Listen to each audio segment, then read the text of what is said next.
Shalom, soyez bénis. Aujourd'hui, je parle de prendre autorité. Je parle de délivrance, d'autodélivrance. Prenez avec moi 2 Corinthiens 6, 16. 2 Corinthiens 6, verset 16. Je vais vous enligner tout de suite en partant. L'apôtre Paul nous dit: quel rapport y a-t-il entre le temple de Yah, le temple de Dieu, je vais dire Dieu parfois pour les gens pour ne pas qu'ils soient mélangés, et les idoles, car nous sommes le temple de l'Élohim vivant. Comme Yahuwah l'a dit: j'habiterai, je marcherai au milieu d'eux. Je serai leur Dieu, leur Elohim, et seront mon peuple. Il n'y a plus de temple à Jérusalem. Nous sommes le temple de l'Élohim vivant. Nous. Venez avec moi dans Jean 2. Jean 2. Jean 2, verset 19.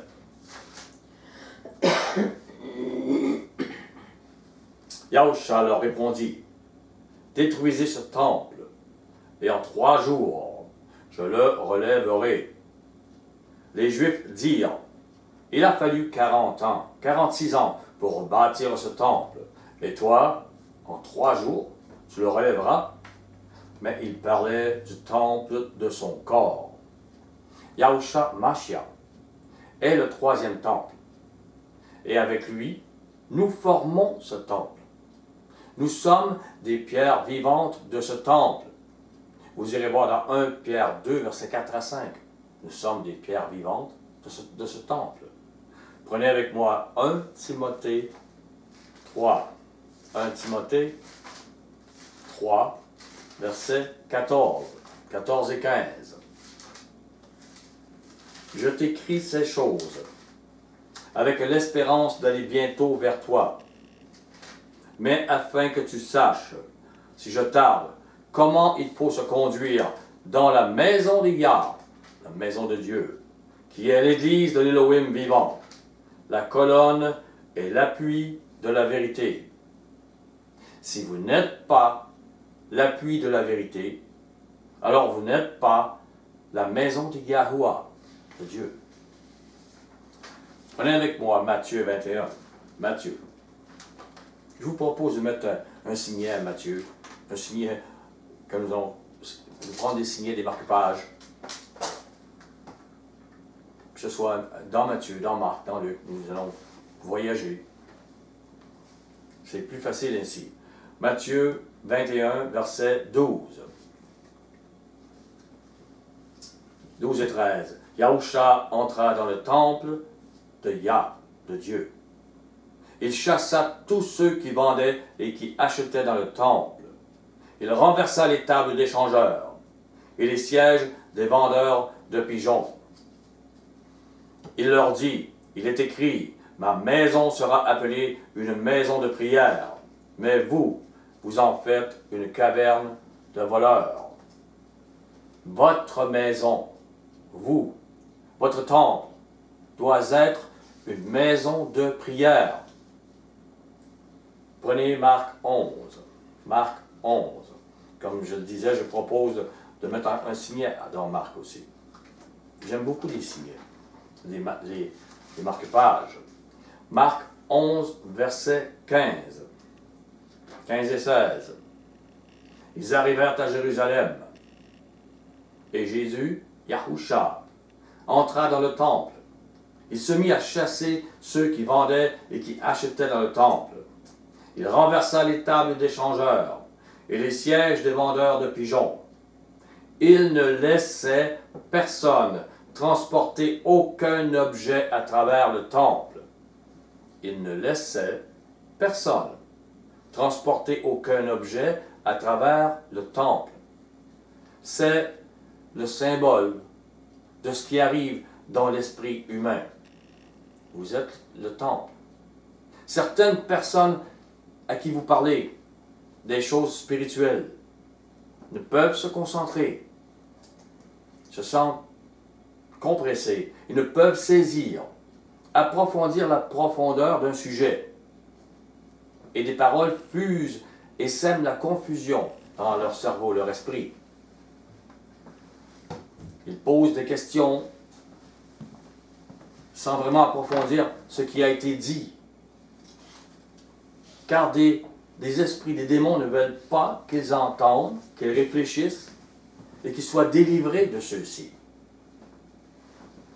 Ils provoquent ces paroles dans leur esprit et les amènent à la confusion.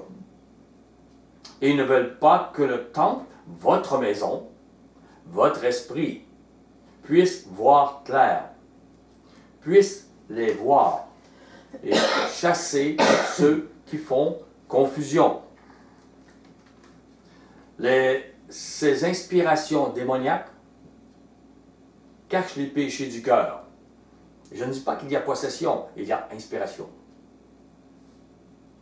Il peut y avoir possession, mais aussi juste seulement inspiration. Ils sont autour de vous. Donc, elle cache les péchés du cœur, elle les justifie. C'est très certainement pourquoi le Maître, Yahusha, Jésus, ne veut pas qu'aucun objet se transporte à travers le temple. C'est symbolique. Les hommes qui les transportent se justifient d'être là. Comme le péché dans l'esprit humain se justifie lui aussi. Mais vous devez prendre autorité et faire taire dans votre esprit ceux qui vous empêchent de comprendre la profondeur de la parole du Messie, de Mashiach. Les démons voilent la vérité. Et vous, qui êtes dans une œuvre de libération,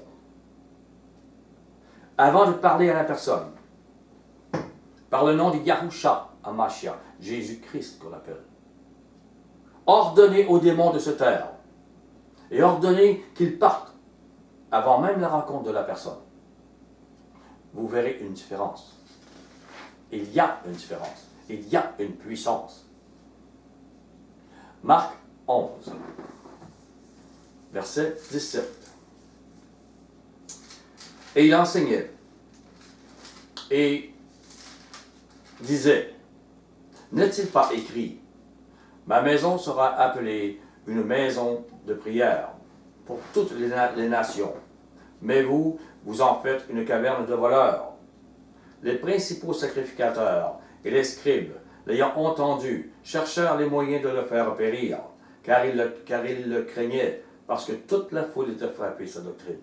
Les démons craignent Mashiach. Ils craignent qu'il fasse le ménage dans votre esprit. Ils craignent qu'il fasse le ménage dans votre maison. La doctrine de Mashiach n'est pas celle de Moïse. Si c'était la première alliance, ils n'auraient pas été bousculés de cela. Il y avait une différence. Et Satan a caché cette doctrine depuis près de 2000 ans. Il ne veut pas que vous soyez libérés, que votre maison soit libérée. Il veut que vous marchiez encore dans l'impiété. Les démons cachent la vérité dans les esprits. Au verset 27 et 28, ils se rendirent de nouveau à Jérusalem. Et pendant que Yahusha, Jésus, se promenait dans le temple, les principaux sacrificateurs, les scribes et les anciens vinrent à lui. Ils lui dirent, « Par quelle autorité fais-tu ces choses? Et qui t'a donné l'autorité de les faire? » L'autorité de Mashiach, du Christ, ne venait pas d'un système politique ou religieux. Et aujourd'hui, ceux qui parlent pour libérer le peuple de l'impiété comme de leur cœur, de ce qu'ils sont prisonniers, n'ont aucune autorité provenant d'un système religieux ou politique. Ils sont même rejetés par eux. Et les démons peuvent dire dans l'esprit de ceux qui ont besoin d'une délivrance, « Qui est Gilles? » Ou une autre personne. Par quelle autorité ose-t-il dire que tu as besoin de délivrance? Je vous assure. Ils vont vouloir discréditer la vérité. La puissance que le Maître a. et qu'il nous donne la libération. Luc 19. Luc 19.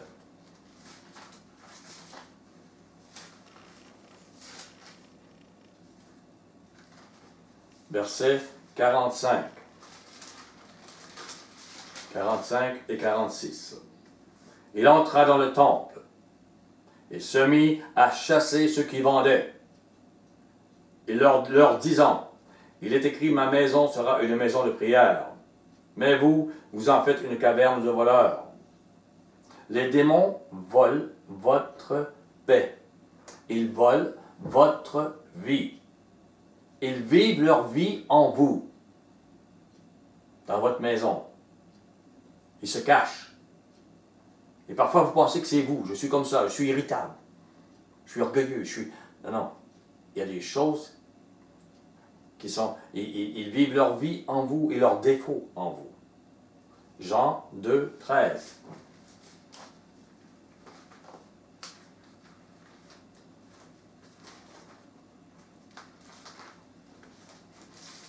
Ah, c'est moi qui ai... Jean 2, 13, 13 à 16. La Pâque des Juifs était proche, et Yahusha monta à Jérusalem. Il trouva dans le temple les vendeurs de bœufs, de brebis et de pigeons, et les changeurs assis.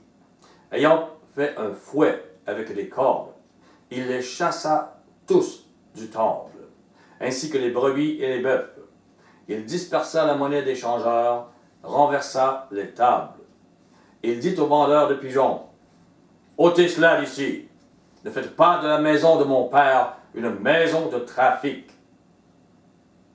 Est-ce que Yahusha, Jésus, fait une prière ordinaire?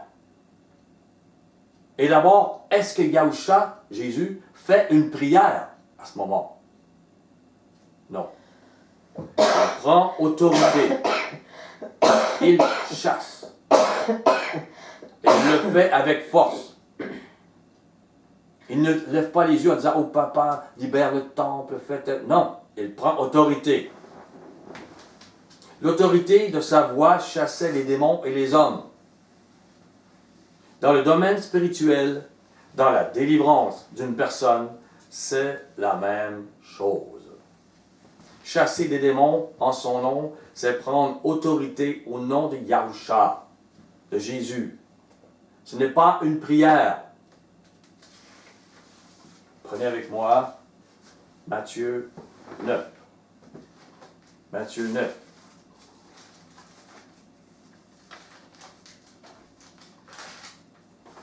Verset 32.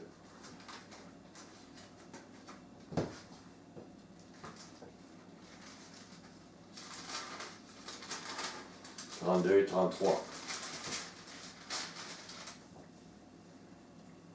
Comme il s'en allait, voici, on amena à Yahusha, Jésus, un démoniaque muet. Le démon ayant été chassé, le muet parla. Et la foule étonnée disait, jamais pareille chose ne s'est vue en Israël. Un démon qui rendait muet. Nous sommes comme une maison avec plusieurs chambres, plusieurs appartements. Le démon était dans la chambre de la parole, il empêchait la parole. Il a été chassé. Comprenez, la personne muette n'était pas folle. Ses autres appartements n'étaient pas touchés par ce démon. Vous devez comprendre, les gens agissent normalement sur d'autres sujets, même s'ils ont un démon. Des mafieux ou des prostituées peuvent être remplis de démons, mais agir calmement. Et à part leur écart, leur meurtre ou leur prostitution, on ne pourrait voir la différence entre eux et les autres personnes dans un magasin. Lorsque l'on parle, cependant, d'épilepsie, en fait, c'est un démon qui jette la personne par terre. Très certainement, le démon est dans un appartement névralgique. C'est quelque chose qu'il n'y a plus de contrôle pour la personne. Prenez avec moi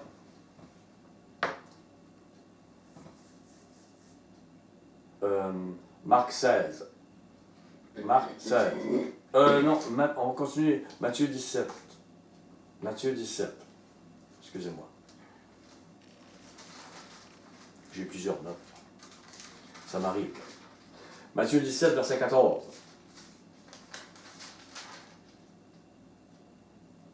Lorsqu'ils furent arrivés près de la foule, un homme vint se jeter à genoux devant Yahushua et dit, « Maître, aie pitié de mon fils, qui est lunatique et qui souffre cruellement. Il tombe souvent dans le feu et souvent dans l'eau. Je l'ai amené à tes disciples, et ils n'ont pas pu le guérir. » Les êtres humains sont devant des problèmes qui les dépassent. Verset 17. Race incrédule et perverse, répondit Yahushua. Jusqu'à quand serai-je avec vous? Jusqu'à quand vous supporterai-je? Amenez-le-moi ici. Yahushua parla sévèrement au démon, sévèrement, qui sortit de lui, et l'enfant fut guéri à l'heure même. Comment parla Mashiach? Sévèrement, avec autorité. Je répète, ce n'est pas une prière. Bien que plusieurs vont dire la prière de délivrance. Dans le fond, ce n'est pas une prière, c'est prendre autorité. Regardons dans Marc 16. Non. Matthieu, Marc. Oui, Marc 16. Marc 16, 17.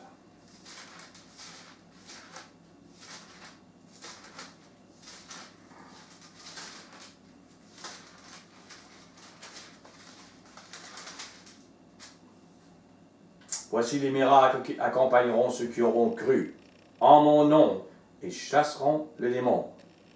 Ils parleront de nouvelles langues. Ces nouvelles langues, ce pas des langues. Oui, vous pouvez parler grec, romain, vous pouvez parler allemand. Il peut le faire. Mais présentement, l'important pour nous, c'est d'être délivrés. Vous pouvez avoir les langues des anges aussi. Je ne suis pas contre les langues des anges, contre ce langage, c'est écrit. Sauf que ce n'est pas une chose qui est primordiale pour nous. Sauf que d'être délivré l'est. Et il donne cette puissance. Donc il dit, en mon nom, ils chasseront les démons. Et encore une fois, chasser les démons, ce n'est pas une prière. Luc 4, 33. Luc 4, 33 à 36. Il se trouva dans la synagogue un homme qui avait un esprit de démon impur et qui s'écria d'une voix forte, « Ah, qu'y a-t-il entre nous et toi, Yahushua de Nazaréen? Tu es venu pour nous perdre. Je sais qui tu es, le Saint de Yahuwah. » Yahushua le menaça, disant, « Tais-toi et sors de cet homme. » Le démon le jeta au milieu de l'assemblée et sortit de lui, sans lui faire aucun mal. Le démon le jeta au milieu de l'assemblée et sortit de lui. Comprenez, même Mashiach qui est là, qui fait sortir le démon, il arrive quelque chose d'impressionnant. Il jette l'homme dans l'assemblée. Yahushua, Jésus, menaça le démon. Encore une fois, ce n'est pas une prière, c'est un combat. C'est un combat. Il dit au démon, « Tais-toi et sors de cet homme. » C'est un combat. Matthieu 8, 16.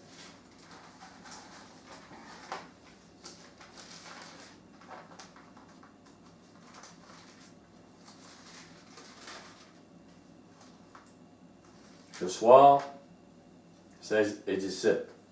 Le soir, on amena auprès de Yahushua plusieurs démoniaques. Il chassa les esprits par sa parole. Il guérit tous les malades, afin que s'accomplisse ce qui avait été annoncé par Ésaïe, le prophète. Il a pris nos infirmités, il s'est chargé de nos maladies. Il a payé le prix pour nos délivrances. Marc 5.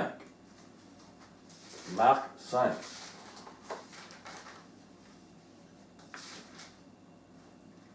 Verset 6. 6 à 8.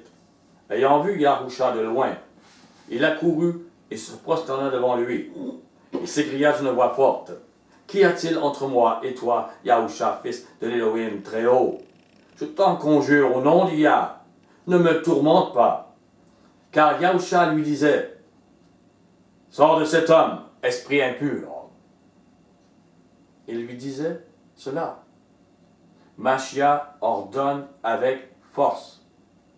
Il lui disait, nous dit, il répétait. Sors de cet homme, sors de... C'est un combat. Marc 16, verset 9.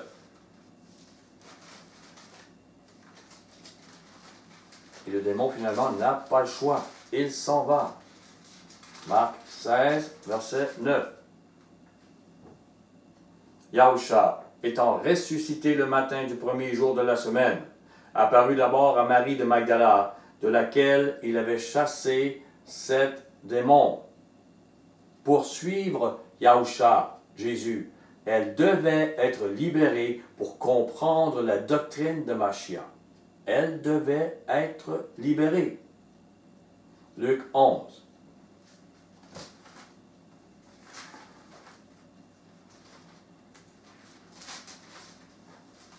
Luc 11, verset 14. Yahusha chassa un démon qui était muet. Lorsque le démon fut sorti, le muet parla, et la foule fut dans l'admiration. Au verset 20. Alors le maître dit, « Mais si c'est par le doigt de Yahuwah, de Dieu, que je chasse les démons, le royaume de Dieu, le royaume de Yahuwah, est donc venu vers vous. » Le royaume est venu vers eux. Au verset 21. Lorsqu'un homme fort et bien armé garde sa maison, ce qu'il possède est en sûreté. Mais si un plus fort que lui survient et le dompte, il lui enlève toutes les armes dans lesquelles il se confiait, et il distribue ses dépouilles. L'homme fort est un démon.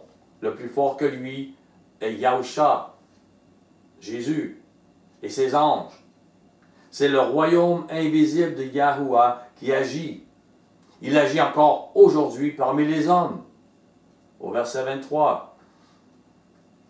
Mais celui qui n'est pas avec moi est contre moi, et celui qui n'assemble pas avec moi disperse. Il dit cela par rapport à ce qu'il vient de dire, à ce qui est invisible, et pas ce qui est visible. Il ne dit pas que vous avez une grande assemblée, 1000 personnes, vous avez des... Non, non. Il parle du royaume et de ce qui est invisible, où vous êtes. Si vous êtes inspiré par des démons, il vous éloigne de Machia, du Messie et de sa doctrine. Quelle que soit votre religion chrétienne, vous n'êtes pas dans son royaume. Vous n'assemblerez donc pas dans le royaume invisible de Yahuwah, car vous n'y serez pas vous-même. C'est là qu'il parle. Comprenez cela. Ce n'est pas une question de grande église structurée et riche. Eh bien, dans quel royaume êtes-vous? C'est important de comprendre ça. Quel combat faites-vous? Au verset 24. Lorsque l'esprit impur est sorti d'un homme, il va dans les lieux arides pour chercher du repos.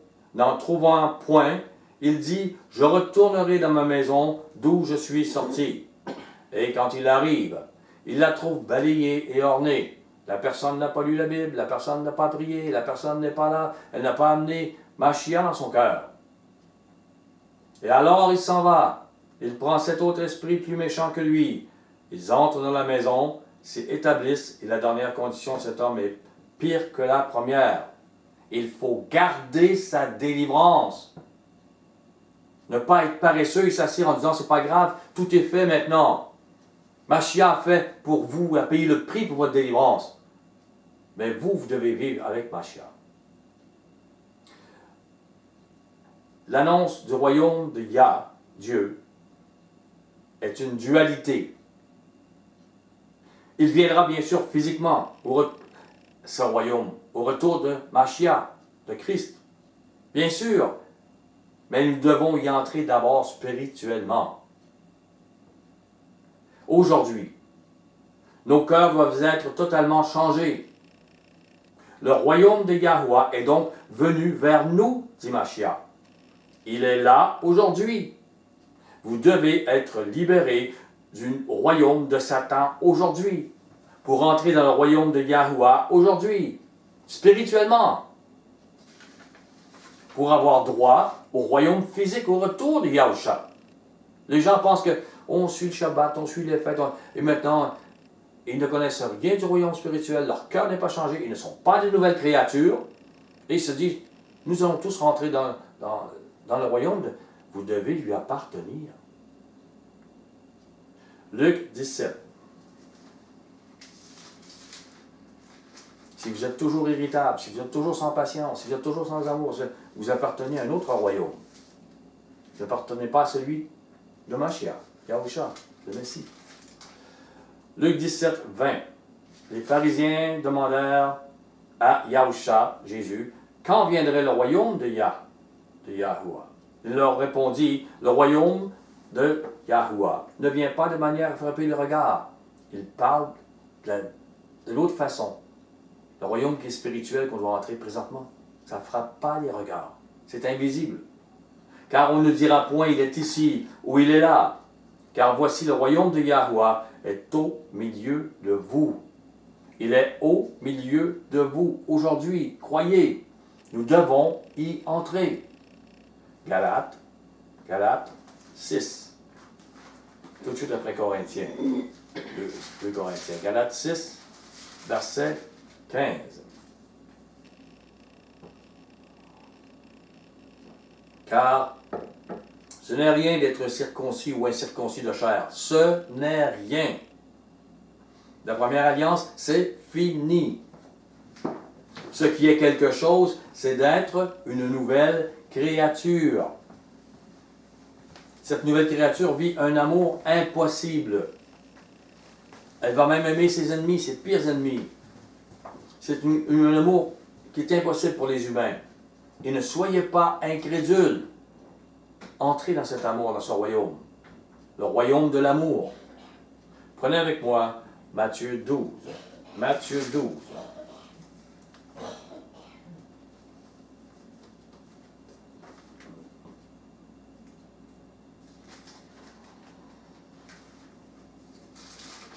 J'arrive. Matthieu 12, verset 22.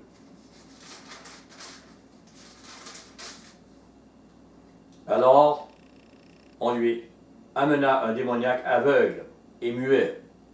Il le guérit, de sorte que le muet parlait et voyait. Au verset 28. Mais si c'est par l'esprit de Yahuwah que je chasse les démons, le royaume de Yahuwah, de Dieu, est donc venu vers vous. Au verset 33. Ou dites que l'arbre est bon et que son fruit est bon. Ou dites que l'arbre est mauvais et que son fruit est mauvais. Car on connaît l'arbre par le fruit, pas par la religion, par le fruit. Vous devez porter les fruits de l'esprit de Yahuwah. Nous les voyons dans Galates 5, verset 22. Et le premier fruit, c'est l'amour. Nous voyons dans Corinthiens 13 que l'amour est patient, il ne s'irrite pas, il pardonne, il croit tout, il espère tout. Il ne retient pas les offenses qu'on lui donne. Et nous voyons dans Galates 5, 22 que le fruit de l'esprit produit la joie, produit la paix. Si vous n'avez pas cette joie et cette paix, produit la bonté, produit la fidélité, produit la maîtrise de soi. La maîtrise de soi. Si vous ne portez pas ces choses, c'est que vous n'êtes pas encore le bon arbre. Le bon arbre se reconnaît à ses fruits. Prenez avec moi.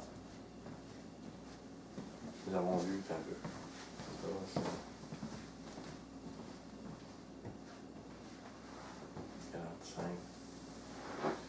Prenez avec moi Luc 9. Luc 9.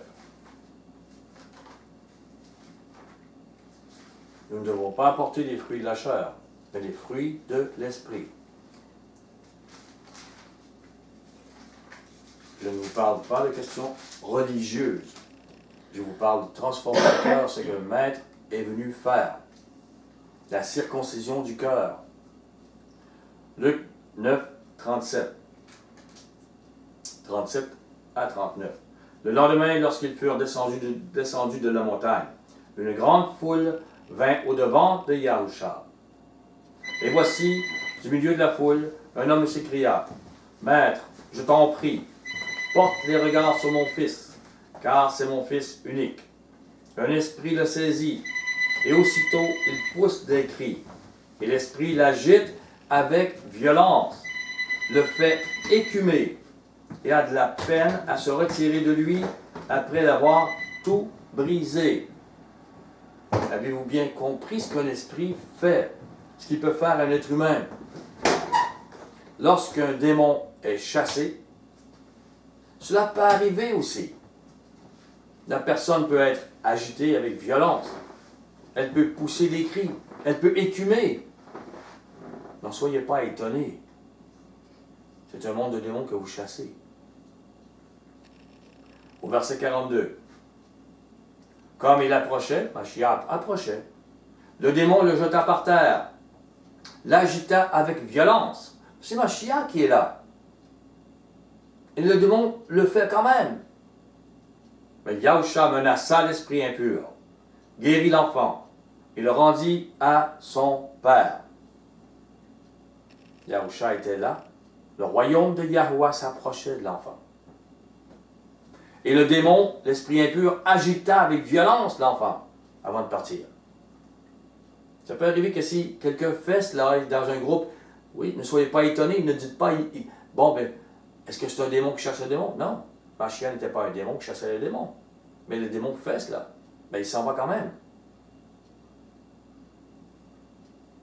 Ne soyez pas étonnés de cela. C'est un monde qu'on ne connaît pas vraiment. Mais on doit le vivre. Éphésiens 6. Éphésiens 6. Il y a tellement à dire. Éphésiens 6, verset 12. Car nous n'avons pas à lutter contre la chair et le sang, mais contre les dominations, contre les autorités, contre les princes de ce monde de ténèbres, contre les esprits méchants dans les lieux célestes. Et je vous dirais que si vous allez vous attaquer à la Russie, à la Chine, à des grandes armées, vous avez plus de chances de vaincre que de vaincre contre ces autorités dans les cieux. Elles sont beaucoup plus puissantes que les armées humaines. Mais Mashiach a gagné, a payé le prix pour que vous ayez autorité, que vous puissiez vaincre dans ce monde de ténèbres. Pour que vous soyez libérés, que d'autres soient libérés aussi. Au verset 16, prenez par-dessus tout cela le bouclier de la foi, par lequel vous pourrez éteindre les traits enflammés du malin. Le bouclier de la foi, des paroles de Mashiach, des paroles qui sont dites. Et les traits, ce sont des paroles enflammées du diable, qui brisent les vies, qui vous dit des choses pour ne pas que vous soyez libérés. Prenez avec moi 2 Corinthiens 10. 2 Corinthiens 10, verset 3.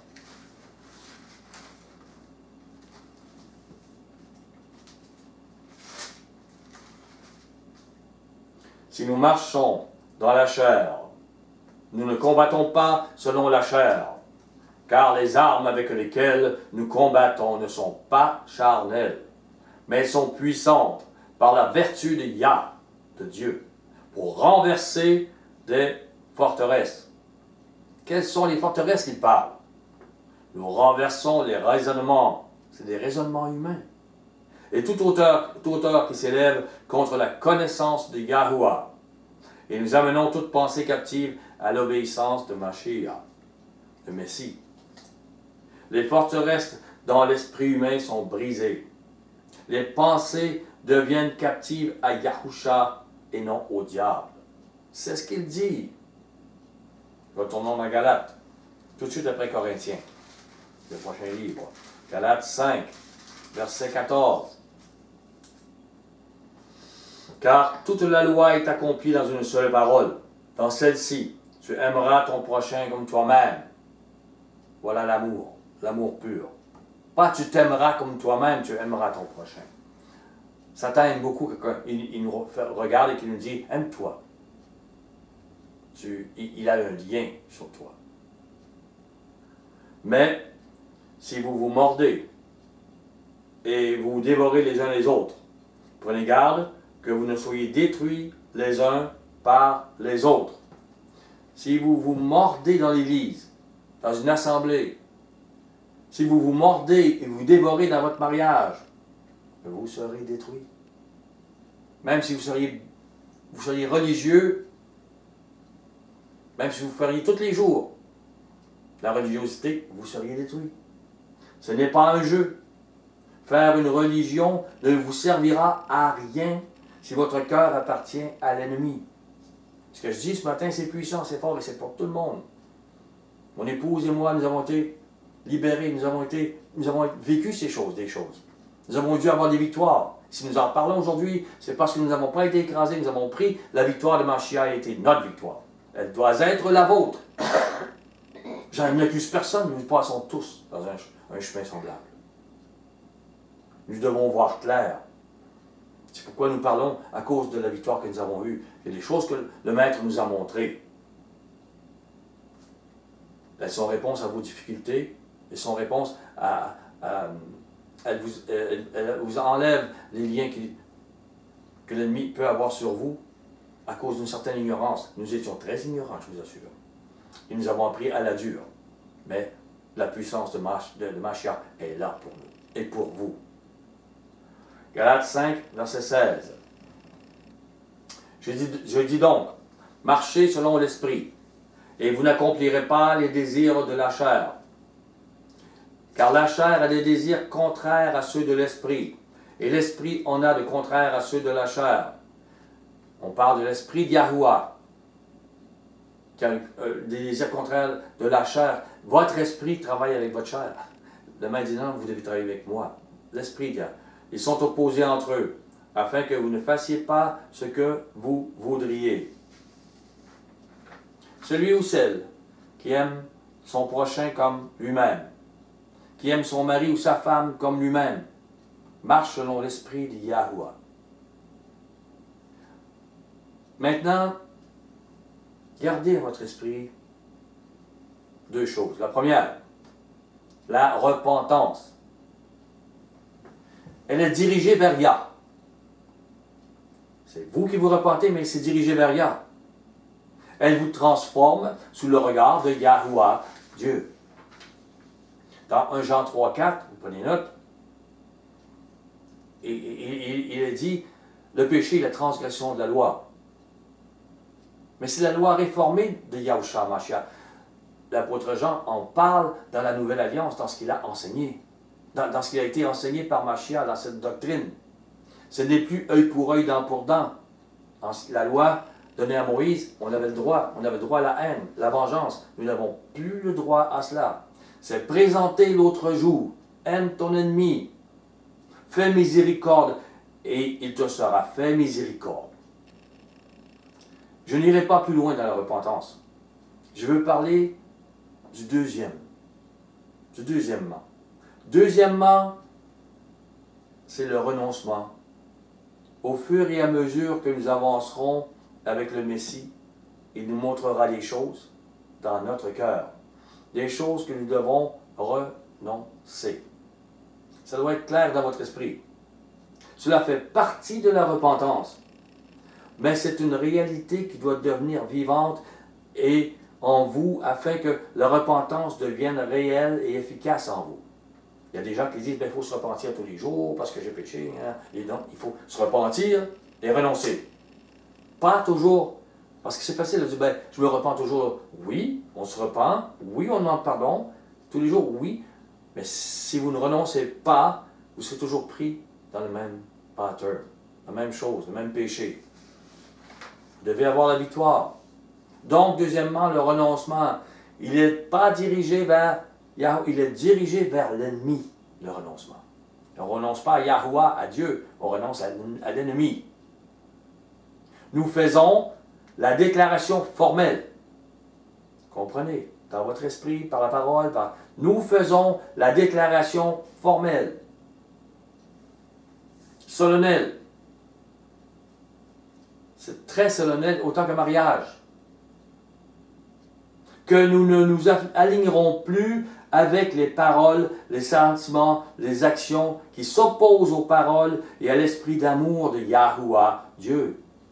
Cet amour révélé par Yahushua Mashiach. Réécoutez-le.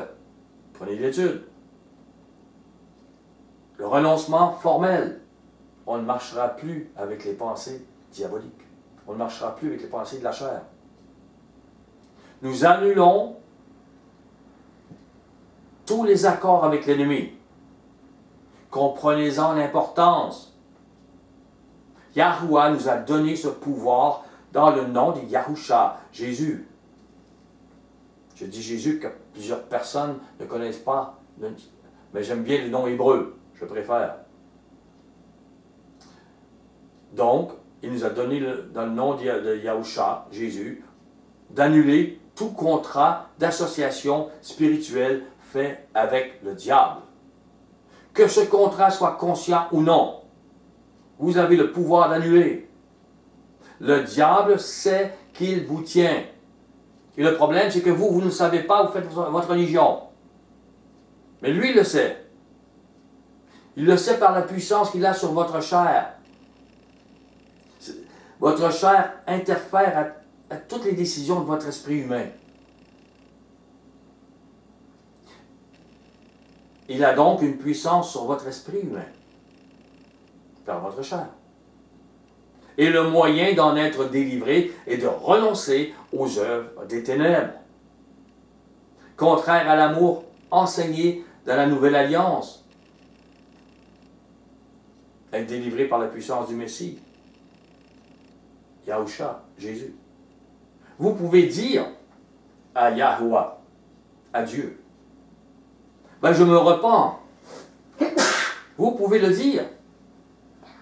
Mais ne pas renoncer à vos pensées charnelles, qui sont souvent manque d'amour. Vous jouerez alors un bras de fer avec Satan. Et à coup sûr, vous perdrez. C'est sur le champ des raisonnements humains qu'il vous amène, et vous allez perdre. Gardez en tête que Satan veut vous détruire. Il vous amène un beau plateau, vous en regarde, tu pourrais avoir ça, mais il vous amène là pour vous détruire.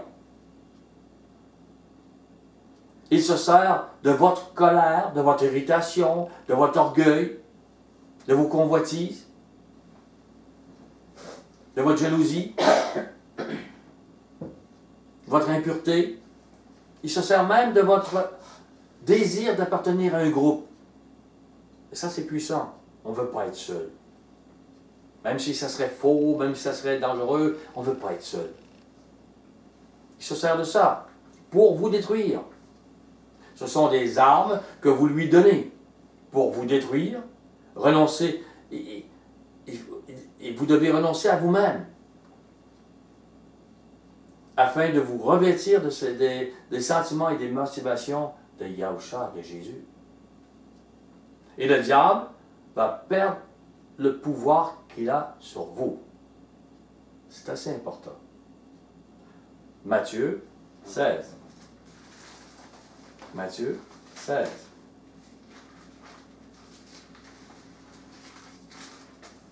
Verset 24. C'est pour ça que le maître dit, la minute que vous voulez me suivre, regardez ce qu'il dit. Verset 24. Alors Yahusha dit à ses disciples, si quelqu'un veut venir après moi, quelle est la première chose qu'il fait? Qu'il renonce à lui-même. Il y a des Bibles qui vont dire qu'il se renie. Tout ce qu'il est n'est pas bon. Ça peut être ingrat, ça peut... vous comprendrez plus tard, qu'il se renie, qu'il se charge de sa croix. Sa croix, c'est quoi? C'est sa mort. Tous les jours. On porte notre croix, notre mort tous les jours. Et qu'il me suive. Autrement, on ne peut pas le suivre. Nous devons fermer la porte au diable. La façon, mourir à soi-même. On renonce à nous-mêmes. En refusant, par une déclaration officielle, de marcher dans les pensées et les voies du passé. Oui, mais dans le passé, Le renoncement est le moyen par lequel nous coupons tout droit légal à Satan. Il en a sur nous, comprenez? C'est puissant dans les cieux, vous devez lui enlever ces droits-là. Il a le droit, nous coupons tout droit légal à Satan de nous lier et de nous tourmenter. Car c'est la façon dont nous lui résistons. Nous devons lui résister. Et renoncer à une journée n'est pas un renoncement. C'est cacher. Votre cœur n'y était pas. Ce n'est pas un renoncement. Votre cœur doit y être entier. Tout doit dans votre corps, dans tout ce que vous êtes, doit renoncer. Parce que sans ça, c'est cacher qu'on ne veut pas se repentir. Qu'on ne veut pas renoncer à soi. On le dit, mais on ne le fait pas. C'est de dire au Messie que notre vie est bien meilleure que celle que nous vivrions pour lui. On ne veut pas sa délivrance, dans le fond. On aime bien avoir un petit peu de vengeance, un petit peu de colère, être nous-mêmes. Oh, des fois ça fait mal. Mais la repentance, le renoncement doit vous amener à dire, si je vis, ce n'est plus moi qui vis, c'est Yahushua, Jésus, qui vit en moi. Vous irez voir la Galate 2, 20. Paul dit cela.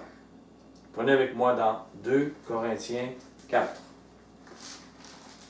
2 Corinthiens 4. Si ça bouillonne dans votre cœur lorsque je vous dis ces choses, c'est que vous en avez besoin. Lorsque nous étions mal pris, moi et mon épouse, j'aurais aimé avoir une étude comme celle-là. J'aurais aimé avoir des choses. Nous l'avons appris, nous l'avons vécu. Et aujourd'hui, nous parlons, nous témoignons. Au verset 2. Nous rejetons les choses honteuses qui se font en secret. Nous n'avons point une conduite astucieuse, et nous n'altérons point la parole de Yahuwah, mais en publiant la vérité, nous recommandons à toute conscience d'homme, nous recommandons à toute conscience d'homme devant Yahuwah. Rejetez tout ce qui est honteux. Et ce n'est pas juste physique, c'est dans vos pensées. Que vous ayez le contrôle. Si vous renoncez à vous-même, si vous déclarez que vous ne serviez plus les désirs de votre chair, alors vous annulez tous les accords avec l'ennemi. Et ce sera la victoire pour votre repentance. Si vous le faites, vous serez délivré du joug de la servitude. Vous briserez les liens qui vous attachaient au diable. Je vous le dis, ces liens vous détruisent. Ils détruisent les mariages, ils détruisent les enfants, ils détruisent les églises, ils détruisent. L'ennemi veut tout détruire. Ne l'aidez pas. Par l'autorité de Yahushua, de Jésus, brisez les liens. Il vous donne cette autorité. Ce que je viens de parler est votre délivrance personnelle. Elle n'est pas une activité anodine. Il y va de votre vie éternelle et de la lumière qui sortira de vous par la suite et le bien-être des autres et leur vie éternelle. Si vous n'êtes pas délivré, comment pouvez-vous délivrer d'autres personnes? Comment peut-il se servir de vous, le Maître? Vous cesserez de penser à vous. Vous penserez au bien-être des autres. C'est le début de la miséricorde. Cette miséricorde que vous voulez pour vous, c'est le début. Nous devons comprendre et croire en l'autorité de Yahusha, de Jésus. Ce n'est pas nous qui avons l'autorité, c'est lui. Yahuwah lui a donné cette autorité pour nous. Dans le domaine spirituel, notre autorité n'est pas issue de notre propre force, mais de celui qui nous l'a donnée, c'est-à-dire Yahusha. Il l'a reçu, il nous le donne. Il ne s'agit pas de dire « Je veux suivre Jésus, Yahusha ». Il s'agit de le faire. Pas de le dire, de le faire. Et d'en payer le prix. Il y a un prix. De garder sa repentance. De garder son renoncement. Et que délivrer, Mashiach vive en vous. Qu'il soit votre conseiller, comme il est le nôtre. Sinon, c'est un autre qui va vous conseiller. Et ce n'est pas bon. Le disciple de Mashiach devient une personne différente. Ou il n'est pas disciple de Mashiach. Maintenant, habituellement, lorsque l'on prie, on ferme les yeux. Mais habituellement, lorsqu'on agit pour la délivrance d'une autre personne, nos yeux sont ouverts et grands ouverts. Ce n'est pas la même chose. Nos paroles ne sont pas dirigées vers Dieu, vers Yahuwah. Nous lançons une attaque frontale contre l'ennemi, et c'est lui qu'on regarde. Pas spécialement la personne, c'est l'ennemi qui est dans la personne. Nous venons contre le démon qui a trompé et manipulé la personne en face de nous. C'est une expérience nouvelle pour plusieurs. Et maintenant, quelle attitude avons-nous dans ce combat? Quelle attitude devons-nous avoir? Imaginez qu'un chien énorme et méchant, bavant, veut vous dévorer, ou veut dévorer votre enfant, le déchiqueter. Direz-vous, ah, va-t'en, bon petit chien. Vous prendrez un bâton. Vous prendrez la voie la plus forte que vous avez pour faire fuir le chien, sauver votre enfant. Ayez cette attitude. Vous ne voyez pas le démon, mais il est encore plus méchant que le chien. Il va encore plus vous déchirer que le chien. Il veut déchirer votre famille, votre mariage, il veut tout vous déchirer. Prenez autorité. Arrêtez de penser que vous n'êtes pas devant un calinours. Vous êtes devant un monstre.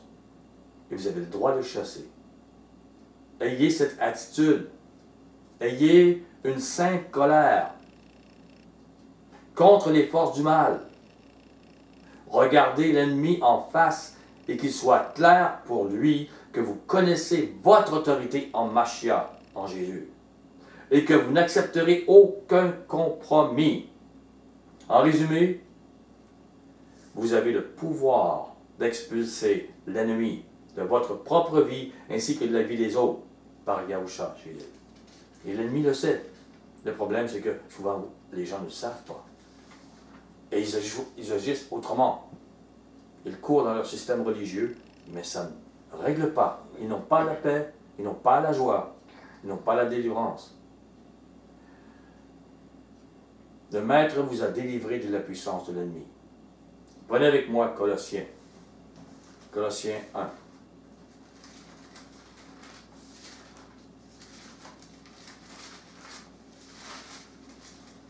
Éphésiens, Philippiens, Colossiens. Colossiens 1, 12. Rendez grâce au Père, qui vous a rendu capable d'avoir part à l'héritage des saints de la lumière, dans la lumière, qui nous a délivrés de la puissance des ténèbres.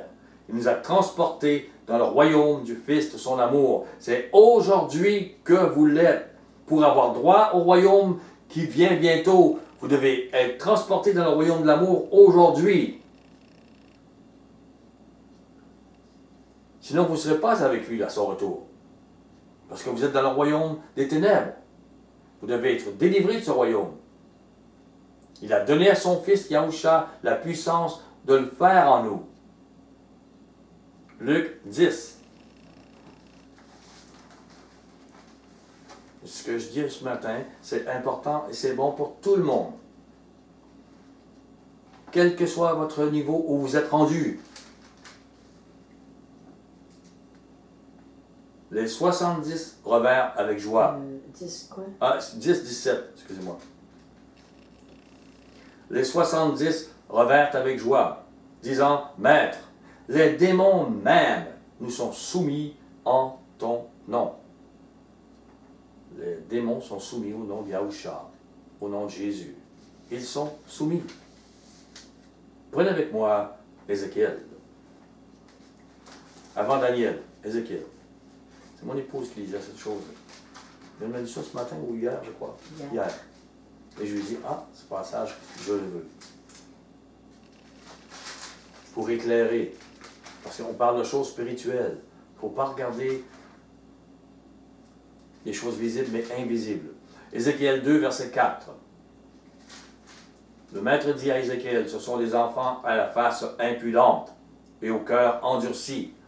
Je t'envoie vers eux, et tu leur diras, ainsi parle Adonai Yahuwah.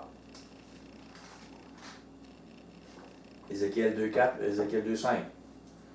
Qu'ils écoutent, ou qu'ils n'écoutent pas, car c'est une famille de rebelles. Ils sauront qu'un prophète est au milieu d'eux. Et toi, fils de l'homme, ne les crains pas, ne crains pas leur discours. Quoique tu aies auprès de toi des ronces et des épines, et que tu habites avec des scorpions, ne crains pas leur discours, ne t'effraie pas de leur visage, quoiqu'ils soient une famille de rebelles. Comprenez ce qu'il parle ici. Les ronces, les épines, les scorpions sont dans le domaine spirituel. Le maître parle des discours que prononcent les hommes qui, dans l'invisible, sont dominés par des ronces, des épines et des scorpions. C'est pour ça qu'ils font mal. Il ne dit pas, fais attention où tu t'assis, où tu te couches. Il parle de ces hommes-là, qui sont des ronces, des épines et des scorpions. Il dit, ne t'effraie pas de leur visage, quoiqu'ils soient une famille de rebelles. Les hommes ou les femmes qui sont des scorpions vont planter un couteau dans votre dos. Ils ne peuvent pas faire autrement, en parole ou en action. Ceux qui sont des ronces et des épines vous blesseront. C'est comme ça. Retournons dans Luc. Pour comprendre ce que le maître est en train de dire, je vous ai amené dans Ézéchiel. Voici ce qu'il dit, Luc 10, 18. Il dit, Yahusha leur dit, je voyais Satan tomber du ciel comme un éclair. Voici, je vous ai donné le pouvoir de marcher sur les serpents, les scorpions, sur toute la puissance de l'ennemi, et rien ne pourra vous nuire. Et là, les gens s'en vont dans le désert, ils cherchent des serpents, ils cherchent des scorpions. Il l'a dit, il vous parle de ce monde invisible dans lequel il vous donne la victoire. Il vous parle des gens qui sont des scorpions, des serpents. Il vous parle comme il a parlé à Ézéchiel. Comprenez? Dans le monde invisible, vous avez le pouvoir, vous allez les chasser. Et n'amenez pas des scorpions pour tester ça sur vous. Vous allez pouvoir avoir une surprise. Allez dans ce qu'il vous demande. Et donc, rien ne pourra vous nuire. Au verset 20. Cependant, ne vous réjouissez pas de ce que les esprits vous sont soumis. C'est de ça qu'il parle. Des scorpions et des serpents, il parle des esprits spirituels qui vous sont soumis. Il ne parle pas des serpents dans le désert.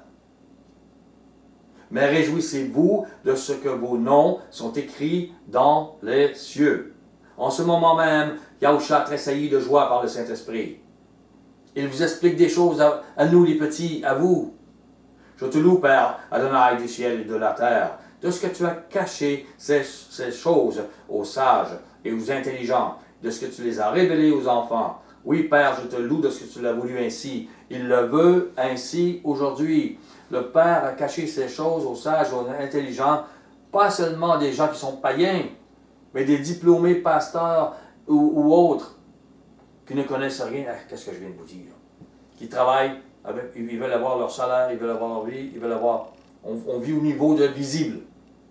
Mais les gens ne sont pas délivrés. Ils ne connaissent pas ce que sont les serpents, les scorpions ou les loups invisibles. Encore une petite chose. Si une personne peut régler une mauvaise habitude, en se disciplinant, et que ce problème est réellement réglé pour le reste de sa vie, c'est qu'il n'y avait pas d'influence de démons. Comprenez? Car sachez-le, les démons ne se disciplinent pas, jamais, absolument pas. Ils ne se disciplinent pas. Vous avez un problème avec la colère, et vous ne pouvez pas le discipliner, ça se comprend. Si vous avez une influence démoniaque, ça ne se discipline pas. Les démons doivent être chassés. Et le maître vous donne ce pouvoir. Ne dites pas, je ne pouvais pas. Non, non, vous avez ce pouvoir. Relevez-vous. Cependant, ne vous réjouissez pas d'avoir le triomphe sur le démon, bien que cela affermit votre repentance. Celle-ci, par l'esprit de Yahuwah, doit vous conduire à la véritable miséricorde pour ceux qui vous font du mal. Cette miséricorde, cet amour qui triomphe du jugement qui est contre vous. Yahusha vous a ouvert la porte. Vous devez entrer dans le chemin étroit de l'amour. La libération de l'influence des démons est seulement une aide. Comprenez? Il y en a qui font comme si c'était l'Évangile. On les délivre, c'est seulement une aide. Comme pour Marie-Madeleine, il fallait que les démons soient sortis pour qu'elle écoute l'Évangile, qu'elle écoute la doctrine de Mashiach. Cela fait partie de la doctrine de Mashiach de chasser. Mais en soi, ce n'est pas l'Évangile. Ce n'est pas la doctrine de Mashiach. Cela permet d'écouter cette doctrine et de la vivre. Cette délivrance vous permet de comprendre la doctrine de Mashiach, de Christ, et de la vivre, donc. Pour les habituer à la religion conforme, à tout ce qui est conformité, ils doivent se faire une nouvelle outre. Ils doivent absolument sortir de leur conformité. Est-ce qu'une délivrance est pareille à une autre délivrance? Est-ce qu'on peut le mettre dans une conformité, une boîte? Cessez d'être conforme. Parce que la réponse est non, pas spécialement. Car les chambres en vous sont différentes et les démons aussi. Encore un mot. Les démons sont experts en manipulation. Ils vous donneront l'illusion que vous n'avez aucun problème parce qu'ils ne veulent pas que vous voyez leur problème et que vous soyez délivré. Ou que le problème que vous aviez est parti. Ah, mais là, ce matin, je ne me sens plus comme ça. Ça y est. Les démons ont peur. Et ils vous manipulent. Sans l'esprit de Yahuwah, nous sommes désarmés, car l'être humain a déjà une tendance innée à se faire des illusions, pour une chose ou une autre. Que la grâce par Yahusha déverse sur vous une onction pour que vos yeux s'ouvrent. Priez pour cela. Ne reculez pas. Ne reculez pas. Il y va de votre vie éternelle. Et l'arrêt de la destruction d'autres personnes qui vous entourent. Parce que si vous êtes détruit, vous détruisez aussi les autres autour. Devenez, par Yahusha, Jésus, devenez la maison du Yahuwah et soyez l'appui de la vérité. Soyez bénis.